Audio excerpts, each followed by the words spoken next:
welcome to today's presentation, Community Resources for Parkinson's Disease. I'm Mary, an AARP volunteer.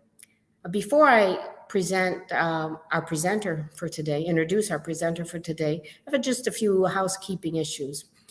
First, we will field questions at the end of the presentation. However, as questions arise, as you have questions while you're watching it, we ask that you put it in the comment section of either Facebook or YouTube, and we'll be sure to capture all the questions again at the end of the presentation. Secondly, if you have any technical difficulties such as audio or video issues, we suggest that you hit the refresh button. That can be found at the top right next to your browser. It's a circle, an open circle with an arrow at the end. And if you click that refresh button, quite often that helps any technical issues that you might have. Third, if you like this presentation and are interested in others or seeing this again, you can find it on the AARP Michigan website events page. You can see it at aarpmi.org/events. And you can see this and check out other scheduling of events sponsored by AARP of Michigan. So welcome that. Now I'd like to introduce our presenter for today, Kristen Rossi. Kristen Rossi is the Chief Executive Officer of the Michigan Parkinson Foundation.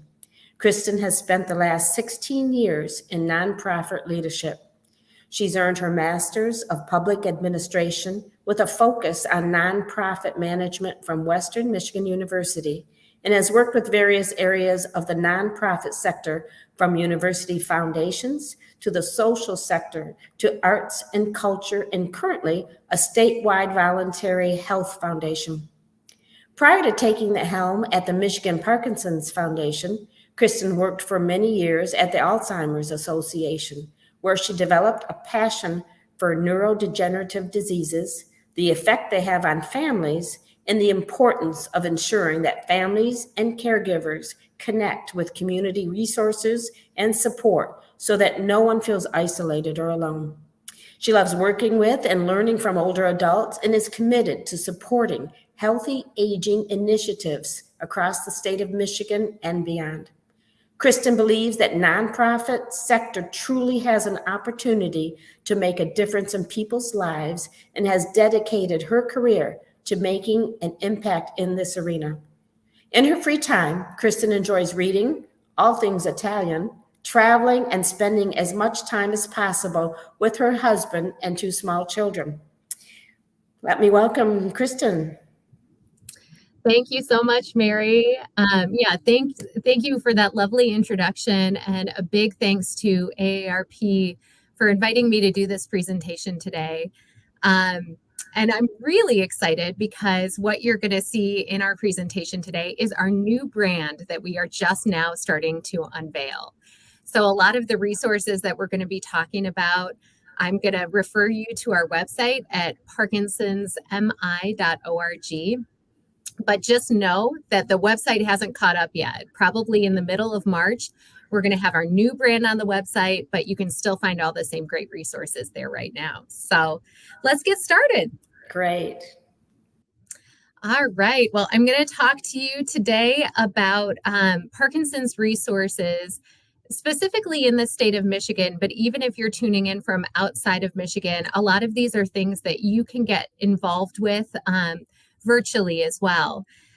So we've got a lot for you here today, and I'm going to kind of go through everything in the lens of four major pillars that we use to support the community. So we relegate it in very succinct lanes, very succinct pillars that we'll go through today.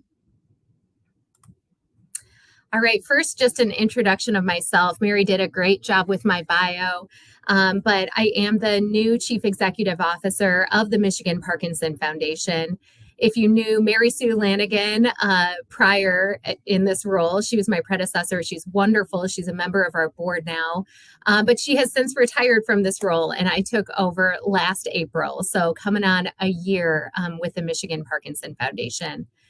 And prior to that, as Mary had mentioned too, I was at the Alzheimer's Association of Greater Michigan for many years. And that is where I really developed a passion for not only neurodegenerative diseases and a familiarity with neurodegenerative diseases, but also a passion for families and family support and caregiver support and supporting the person with the disease and treating them with dignity. So that's really the vantage point that I come at my position from. I focus on families, I focus on nonprofit partnerships, who we can align ourselves with to do the best work possible and to make sure that families have the resources they need. And then another big focus of mine in my time here is absolutely accessibility of underserved communities. And that's everything from the African American population across the state, Latinx population, LGBTQ populations, rural, veteran populations. We're trying to make sure that our resources are open and accessible for everyone and adaptive through time as well. So we're just going to start off very briefly with what is Parkinson's disease. We're going to do a broader program for AARP in October that's really going to get into the nitty-gritty of Parkinson's. Today, we really want to focus on resources and support. But just so we're starting off from the same place, let's talk about what Parkinson's disease is. So it is a progressive disorder that affects the nervous system and primarily marked by lack of dopamine in the brain. And dopamine is a neurotransmitter, very important. And that's why we see some of the changes in movement and changes in cognition. It most often affects middle-aged older adults. It skews slightly more toward men than women. And Parkinson's disease signs and symptoms can really be different with everyone. If you talk to people in the Parkinson's community, you often hear them say, if you've met one person with Parkinson's, you've met one person with Parkinson's. It's really different for everyone you meet. And that's why every case needs to be taken kind of on its own. And that's from the healthcare perspective, but it's also from the perspective of how we work with and get resources to our clients. So although Parkinson's disease can't be cured or prevented, medications have shown to significantly improve symptoms. And that's through careful work with your doctor, often a movement disorder specialist, to get exactly the right combination or exactly the right frequency of medication that you need for your specific situation. And early signs and symptoms may be mild and they may go unnoticed at first. Oftentimes we hear from people, well, I was diagnosed at this time, but now that I'm looking back, I actually see that I may have had it, many years before, or I saw some of the warning signs or the early symptoms. So let's talk about some of those early symptoms. Again, I'm going to say it many times probably, if you've met one person with Parkinson's, you've met one person with Parkinson's. So not all these things are true for everyone, but these are some things that are most often marked as early symptoms. So tremor, that's probably the first one that people think of when they think of Parkinson's. They think of shaking. This is not the case for everyone. Not everyone with Parkinson's has a tremor, and not everyone with a tremor has Parkinson's. The stooped or hunched posture that you kind of see in this diagram here, that's often a marker as well. Small handwriting or micrographia is also another marker that we see, as well as loss of smell. Sleep disturbances are also something that people report, sometimes many years before, having trouble with their sleep or fitful sleeping. Difficulty moving or walking. Often when you see someone with Parkinson's walking, you'll see that their arms don't swing as it does for many of us when you're walking kind of in lockstep in cadence with your legs. Constipation is another issue for many people with Parkinson's and digestive issues in general. A soft or low voice, and as the disease progresses, people often see it getting softer or lower. A masked face is also a marker. You can kind of see it in this diagram here. but it's kind of a frozen face is how you might think of that. Not seeing the typical facial expressions that you might when you're, talking to someone without Parkinson's. So that's something definitely to note in terms of communication. And then orthostatic hypotension is also an issue for people with Parkinson's, so that dizziness or fainting when you're going from sitting to standing or laying down to sitting when you're changing positions in that way. Something to definitely be mindful of, because something we really worry about with Parkinson's is fall risks. And that orthostatic hypotension is definitely a big piece of it. But the good news is we are here to help. So I'm going to talk a little bit more about the Michigan Parkinson Foundation now. We were founded in 1983 by a group of neurologists at Harper Hospital in Detroit who saw a gap in services, mostly for newly diagnosed Parkinson's patients. They kind of didn't know what to do after they got that diagnosis. And it really expanded from there, getting beyond just the person with Parkinson's and to the caregivers and to the families and to the disease progression in general. So happily, this year marks our 40th anniversary, and we're going to be doing a lot of celebration along the way. So I encourage you to stay in touch with us. Check out our website for any happening special education programs, and we're going to be doing some special events as well in April, which is Parkinson's Awareness Month. We are also governed by a board of directors. We have 22 people on our board of directors who have fiduciary oversight. And we're advised by our professional advisory board that's made up of movement disorder specialists, general neurologists, allied health professionals like PTs, OTs, speech language pathologists, social workers, really anyone who's treating people with Parkinson's, we want on our professional advisory board to help guide us. We actually had our meeting last night we call it the PAB. So we had our first quarterly meeting of the year with them last night. We serve the entire state of Michigan, and we are independent and not affiliated with a national organization. So you may see the National Parkinson Foundation. They are a separate entity. We are not affiliated with them in any way, but we do share resources, and we do often do shared programming as well. We've got a couple partner programs coming up, one in Grand Rapids on March 21st, and then one in Ann Arbor on June 26th. So you can look into that. But I will say, although we serve the entire state of Michigan, the pandemic really opened up many more doors for us. So we do reach beyond just the borders of our state more and more with our virtual programming. Just as a small example, we have our mindfulness class that we offer a few times throughout the year.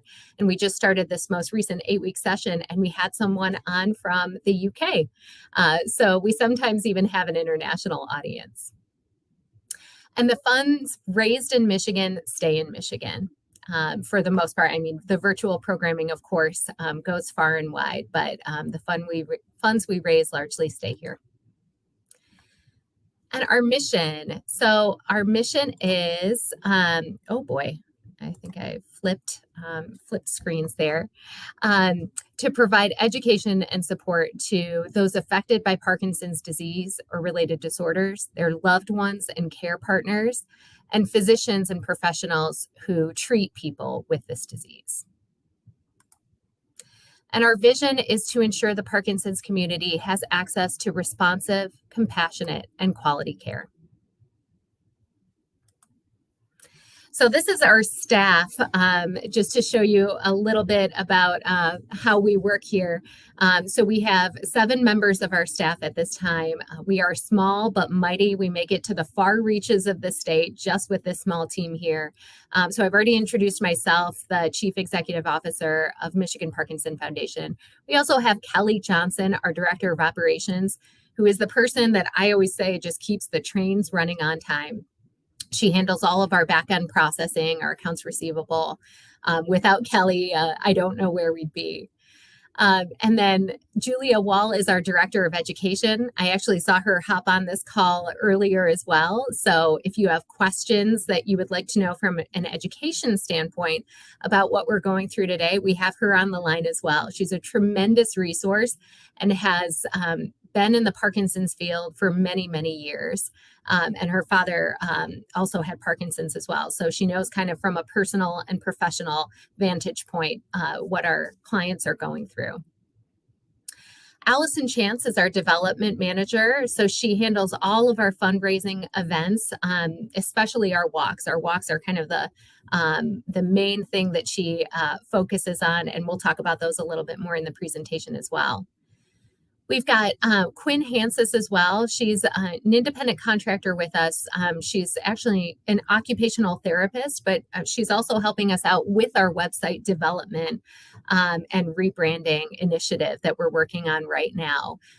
She's, kind of a jack of all trades. She has her doctorate in occupational therapy, but also her MBA. So she's a force to be reckoned with, and we're very happy that we have her on our team. Stephanie Wozniak is our staff social worker. She's often the first person that people talk to when they call our offices. And she is the kind of go-to person, the person who is in charge of our respite care assistance program. So she handles each and every application that comes in.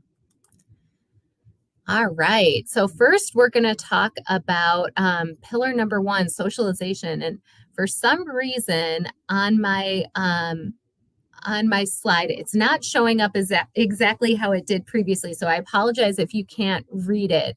It looks like the black portion is getting cut off, so it's not very legible, but I'll run through it all with you. So our socialization pillar is really aimed at community. It's aimed at uniting all people in Michigan with Parkinson's together so that no one feels isolated or alone. I actually pulled a stat right before we met here on that AARP actually did on isolation. Oh, and I think I have it with caregivers, so I'll wait and talk about it then. But really, social isolation is one of the biggest indicators for depression and anxiety. And one of the biggest inhibitors for a heightened quality of life with Parkinson's. So naturally, it's the one that we really want to focus on first and foremost. Who is your community? How can you connect with us? Or how can we connect you with something that you want to continue with? So we have 76 support groups throughout the state. And that goes, from Monroe, Michigan to Berrien County, those southern areas of the state, all the way up to Marquette and Iron Mountain in the UP. So we really do run far and wide. And I know a lot of people, when they think of support group, they think of it sitting in a group, sitting in a circle with everybody going around saying their name, how they're feeling. And there is a bit of that with our support groups as well. But I think people are also surprised by how robust our speakers list is and how interesting people make the programs for their support groups. Julia Wall, that I mentioned that's on the call, she runs the Livonia support group and really takes great pains to make sure that the programming for each and every support group is really targeted at the needs of her support group. A lot of people have neurologists in their area to come to the support group. Sometimes they'll have a rock steady boxing instructor come in, anything that's really going to help the group and that the group really says that they need.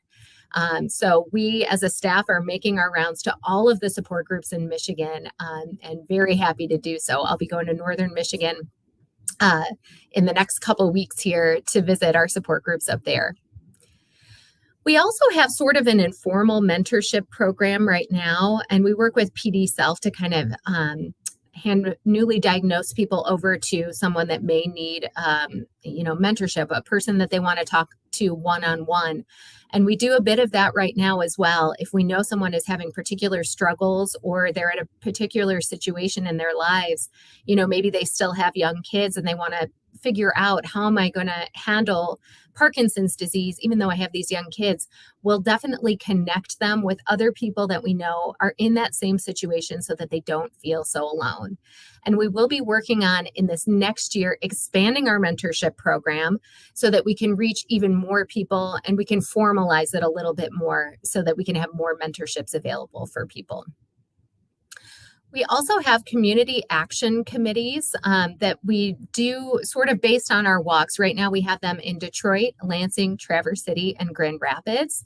And we're looking to have more. And these are groups that are weighing in on, where do we want to have our walk this year? What do we want to focus on for our walk? But also issues related to advocacy and public policy, both on the state and federal level. We work with the Michael J. Fox Foundation. I've got it in here, United Parkinson's Advocacy Council. So we often talk about those issues. But they also weigh in on bigger decisions like this rebranding. We polled our community action groups to say, what do you think of this new brand? Oh, wonderful. The slide just sort of fixed itself. So that's really what we try to do with our community action committees. But it really is under the guise of community. We're bringing people together, and it's anyone from caregivers to someone with Parkinson's to, a close family member or friend or people that just want to help. So it's a really great group of people that's helping us lead our mission. We're also going to start to do quarterly open house events here at our office so that we have another connection point for people in person.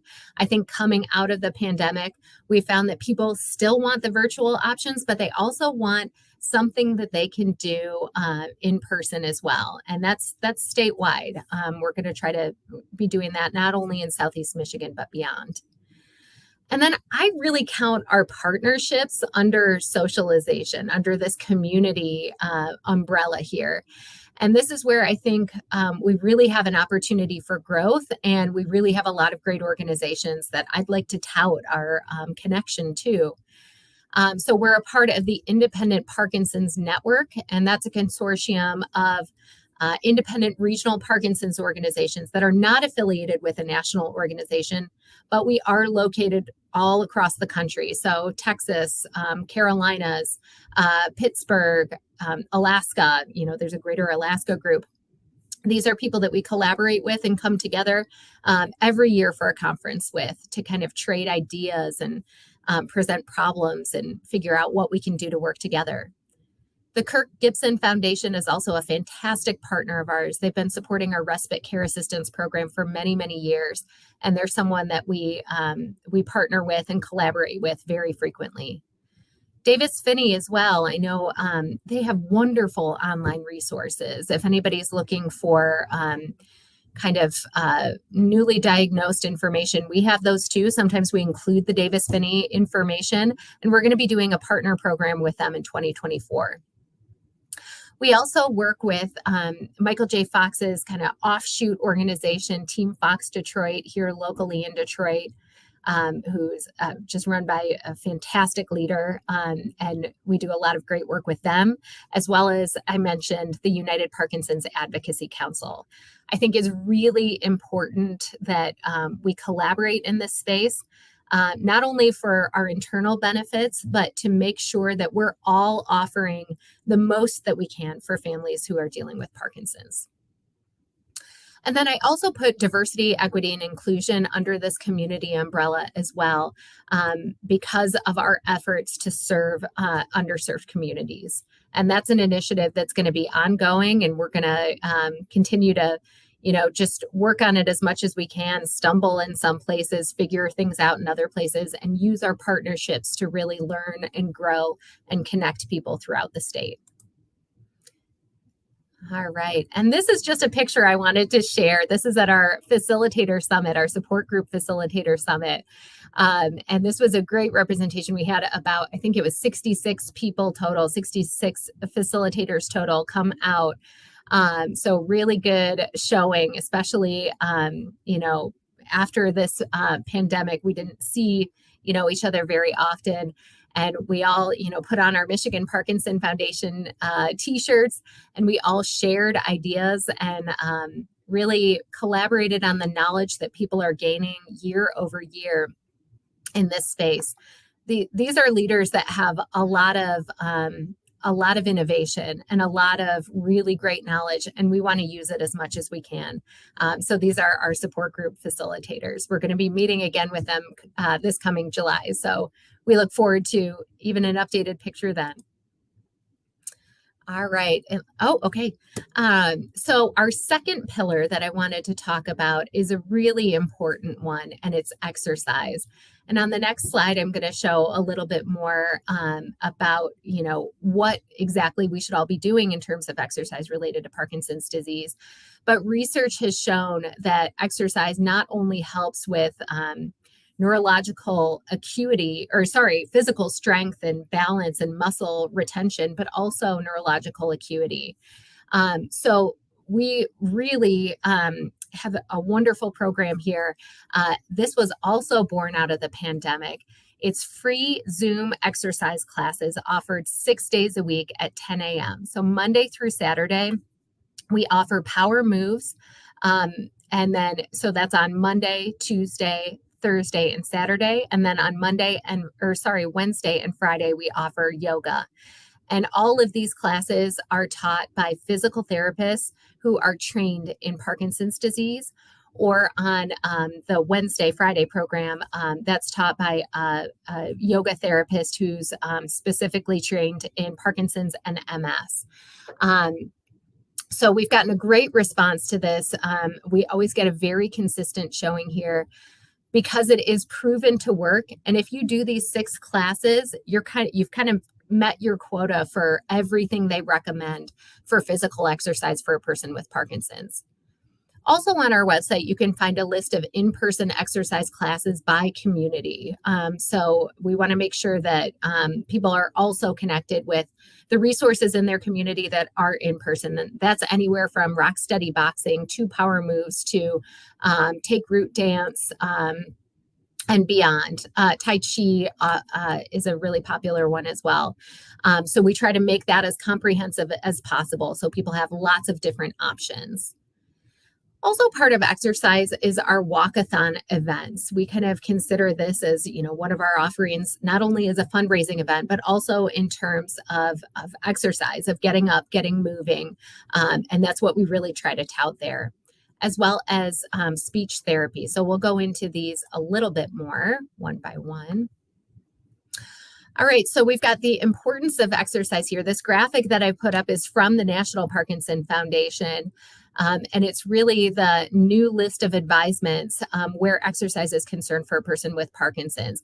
And it's a lot. It's many different categories, from aerobic to strength training to balance to stretching.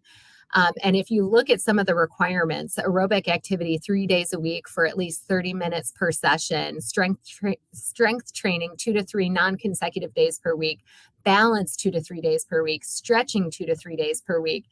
I don't know who among us on this call can say that we do this great of job exercising, but it is so important to minimizing fall risks, to maintaining that muscle tone and balance, and then also just keeping sharp on your cognition.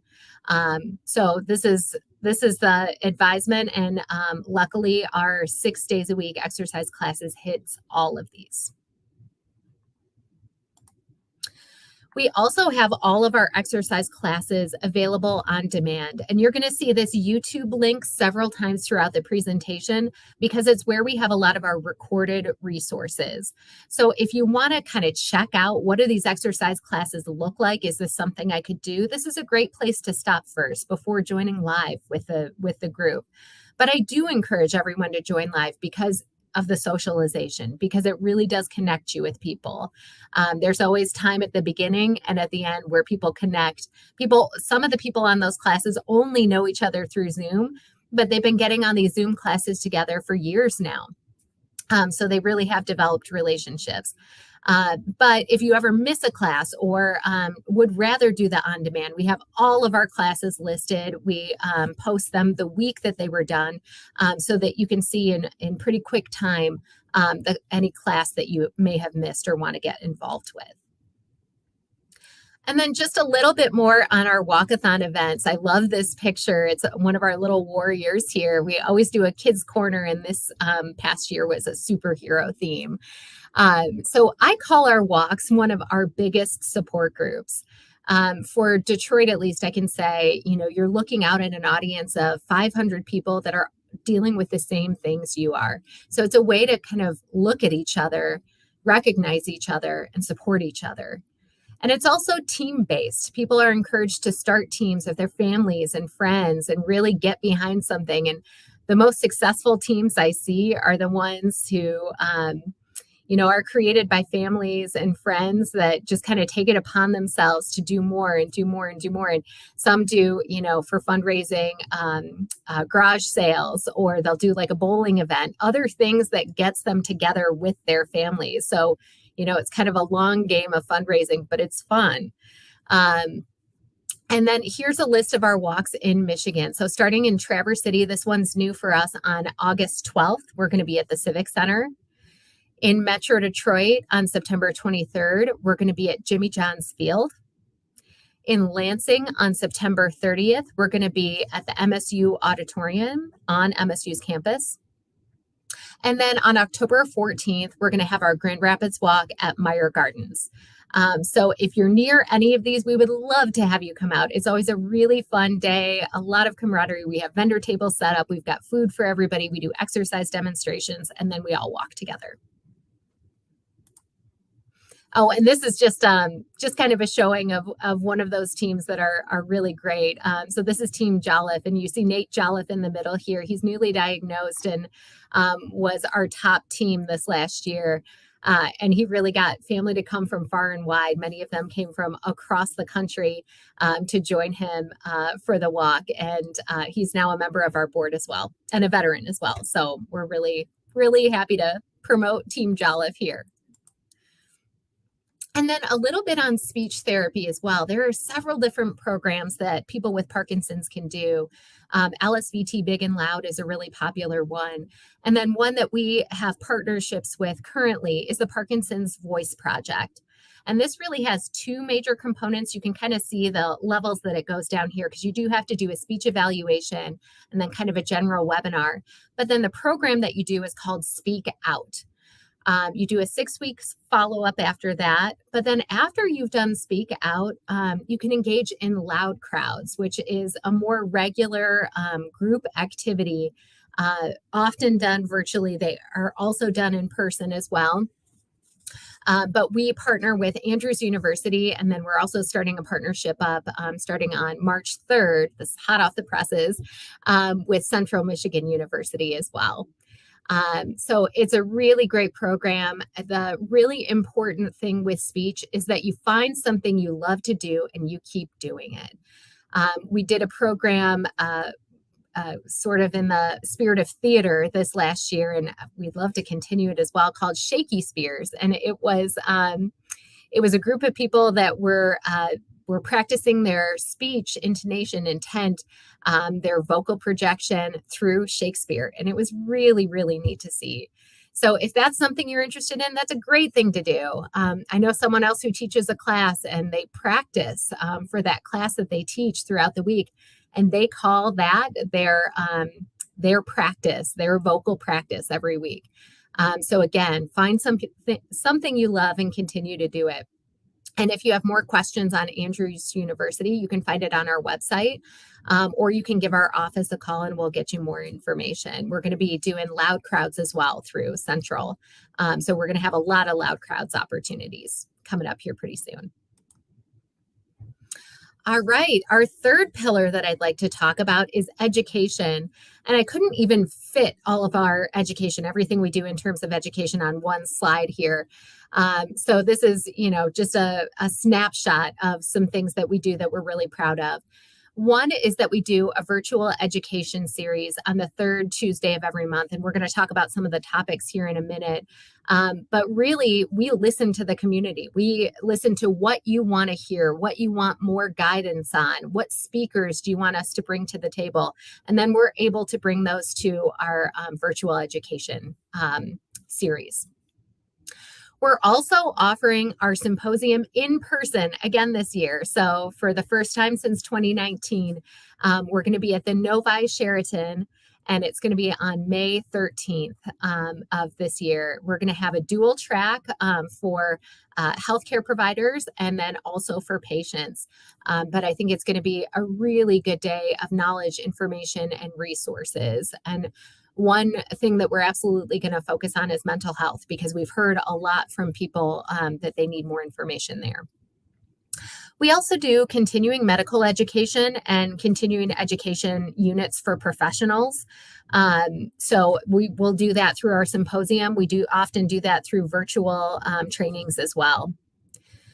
We have lawyers on our board who do disability consultations, which we'll talk about more in a minute. We have information and referrals. So that's when someone calls in, we get them more information. We refer them to the person they need next, whether it's a neurologist, a speech therapist, occupational therapist, whatever the case may be for the entire state. And even if it's beyond, we'll find the resources you need. We have caregiving videos, and we offer those for family caregivers and offer it for certification for certified nursing assistants. We have a Living with Parkinson's series that we do throughout the state.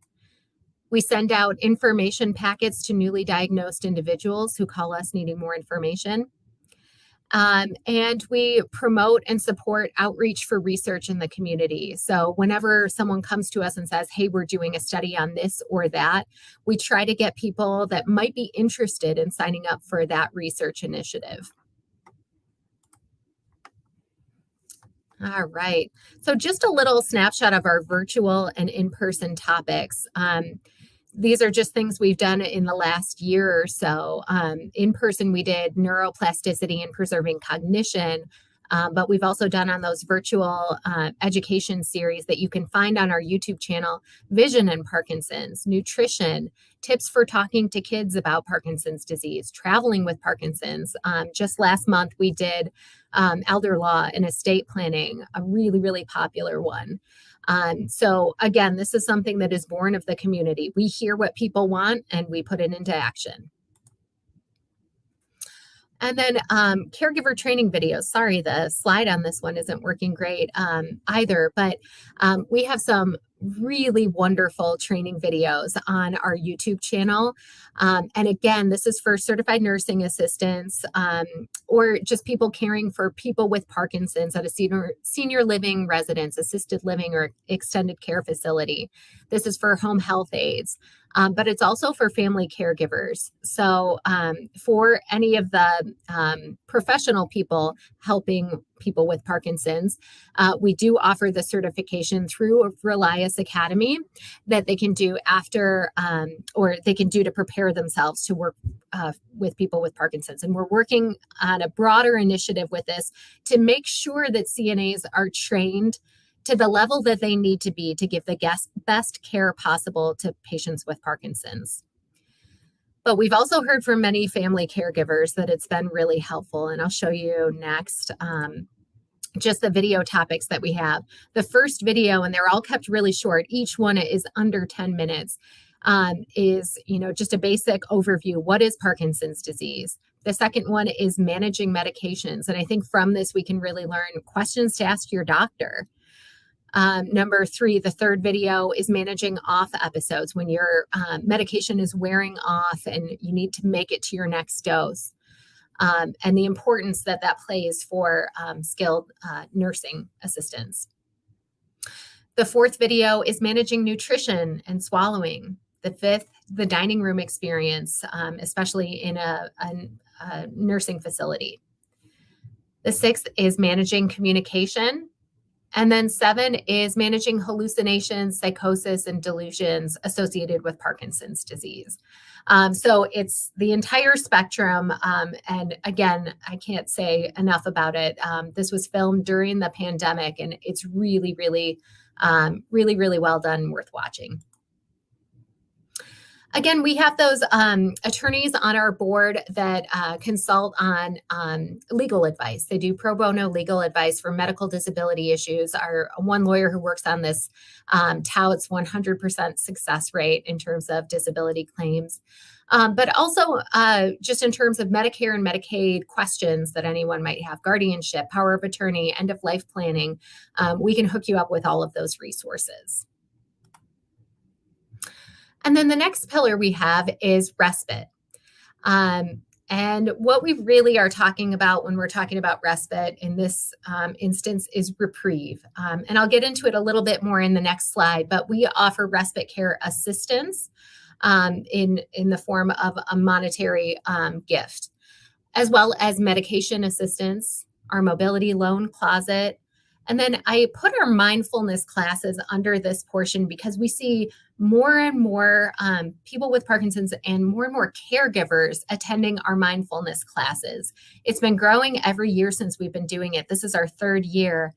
And it really does offer just a little bit of reprieve, a little bit of relief in every day or of these 8 weeks that is just kind of reminding everyone to be mindful, to think of themselves, to think of their needs, to think of gratitude. And we have some amazing facilitators from the Mindfulness Institute in Grand Rapids who conduct this class. It's just, I can't say enough wonderful things about it. We have another one coming up in the fall that's open right now and filling up. We filled up really quickly for this one that's happening now. So if you're interested, please do reach out to us. And then our helpline, and this is really our staff. So we make it a point to respond to every call that comes in within at least 24 hours. We really try hard to do this, and it's our way of making sure that the line is always open, our door is always open, no one feels alone. All right, and then just a little bit more on our respite care assistance. So this comes in the form of relief, help, or support for families. The Michigan Parkinson Foundation has committed $200,000 for the budget year 2023, and this amounts to about $2,000 per family per year. And each individual or each family's situation is evaluated on an individual basis. Basically, you fill out the application on our website and then you work with our social worker. We do not often deny people respite care assistance. If you need it, we have it. And this can be for bringing a home health aide in to the home to help with whatever you need. Or we've extended it in this last year so that family and friends can provide care to give the primary caregiver some relief. So we will still award the funds for family and friend caregivers. And then our medication assistance, it's $600 per family per year, and it's for anyone with a Parkinson's diagnosis. Anyone who has Parkinson's or knows someone with Parkinson's knows that this goes really, really quickly. So if further assistance is needed, we often try to link you up with some other programs, or even if the pharmaceutical company has another program, an assistance program, we try to hook you up with that. We also have our mobility loan closet, and we work with families on a case-by-case basis for mobility equipment. And we move our mobility equipment pretty quickly. So someone will make the donation, and usually within a couple of weeks, we can get it moved to someone who needs it. And this goes statewide as well. We have some wonderful volunteers that drive some of these pieces of equipment wherever they need to go, or we coordinate with the family that's getting them. But this is anything from a U-step walker like you see here to a ramp to a talk tablet speech aid, which we have right now, which is really helpful for someone, especially with kind of the related disorder like MSA, multiple system atrophy. We also work really closely with other loan closets in various different communities. So if there's something you need, we're going to do our best to help you find it. All right, and then just a little bit more on our other events as we wind down here. We also do a gala every year. This year is going to be our 40th anniversary gala, so a really special one. We do a boat run in June. It's kind of a boat run, poker run on Harson's Island on the southeast side of the state here. We have a lot of other third-party events, people who engage with us for third-party activities that we are so grateful for. And then, of course, Parkinson's awareness. We always try to put a focus on that April time period when we can really make a big splash for people with Parkinson's. So this is just a picture from our last gala held at the Detroit Athletic Club. So it is a fundraising event. It's where we try to raise the majority of our funds that we need for the year through sponsorships and individual donations on the night of. But we also make sure that people with Parkinson's have a seat at the table. And this year, especially for our 40th anniversary, we will be doing that. All right, and then our third-party events, I've just got some pictures here to show you a little bit more. The upper left is our boat run. We had great weather the last 2 years, fingers crossed for this year. And then you can also see our Lucas Strong, great partner of ours. They do a hike for us every year, and they give the proceeds to Michigan Parkinson Foundation. And then we've got the Pettibone 5K walk in the lower right. In honor of William Pettibone. So these are all great events that happen. We encourage people, if they're thinking about doing something, you want to do something fun with family, with friends for a cause, just let us know and we'll help facilitate it in any way that we can. And then here is my contact information. I just wanted to make sure everybody had this so that you can reach out to me. You can reach out to parkinsonsmi.org to get more information at any time. And we'll get you the information that you need. So again, thank you. I'm sorry, this has been a bit odd. I'm not used to not being able to see the people on the other side of the screen. But I really appreciate the opportunity through AARP.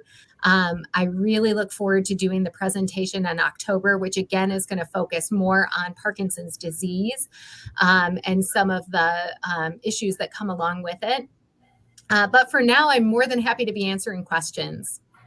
Okay, thank you, Kristen. That was very interesting and I think very important information in your presentation. Appreciate that. We do have a few questions. One, Renee asks, how do I connect with the exercise online? And I will take that further and say the exercise online, and you mentioned some of those educational items too, if you could help that. Absolutely. Can I put something in the chat right now? I'm looking it up right now, the direct link. Yes, I'm just going to put it in. Thank you, Karina. Okay, so the first one that I'm putting in the chat right now is for our exercise program. So right now, as we have it, follow this link, and then you will see on that next page the Zoom link. So 10 a.m. Monday through Saturday. If you'd like to join, all you need to do is click on that link. It'll ask you for a meeting ID. That's the ID you have there, starting with 813, and then a password, MPF 2020. If you have any problems connecting, just give our office line a call. We walk people through this every single day, so it's not a problem for us to help you get linked up to that. And then it's very similar with education. I'm just going to put that one in the chat next for you.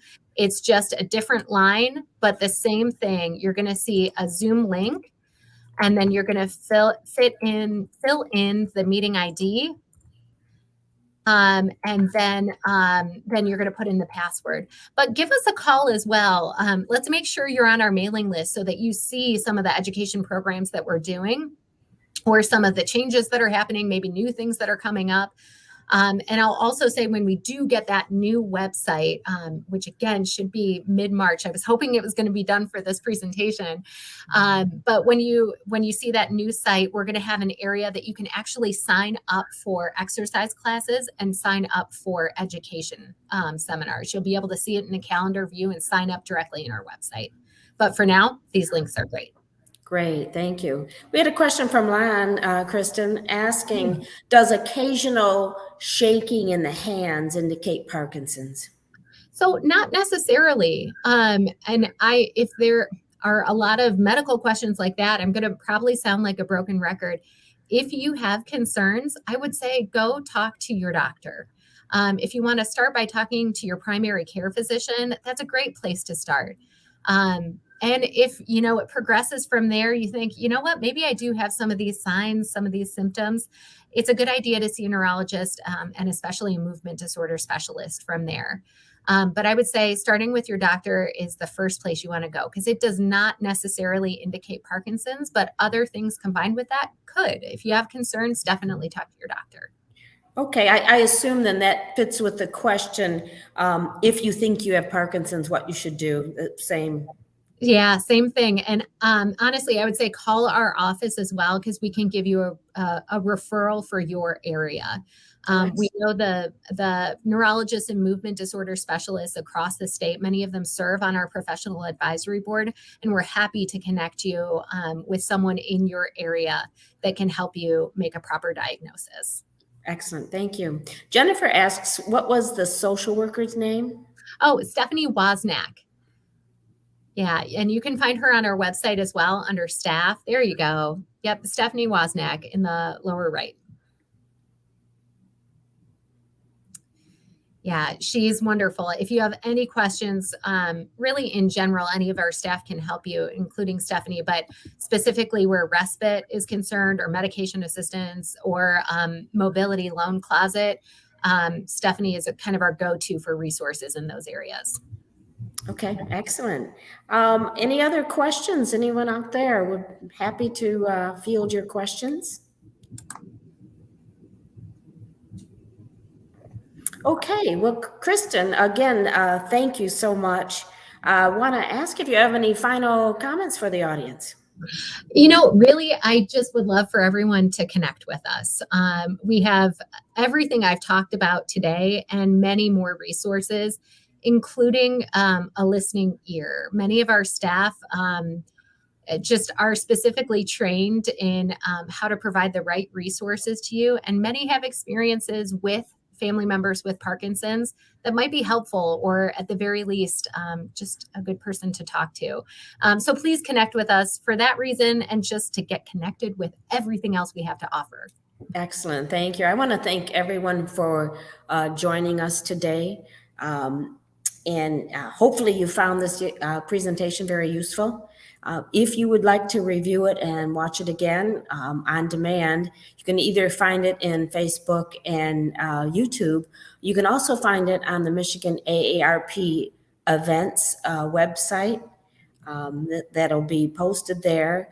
Either this presentation, this recording, or you can also find in the recently past presentations on other topics, event topics, or a list of event topics coming up also. Again, be sure to check out our schedule of upcoming events at aarpmi.org/events. Again, we want to thank Kristen for the great presentation, very interesting, informative, and thank all of you for joining us today. Have a great day. Thank you, everyone. Bye, thanks.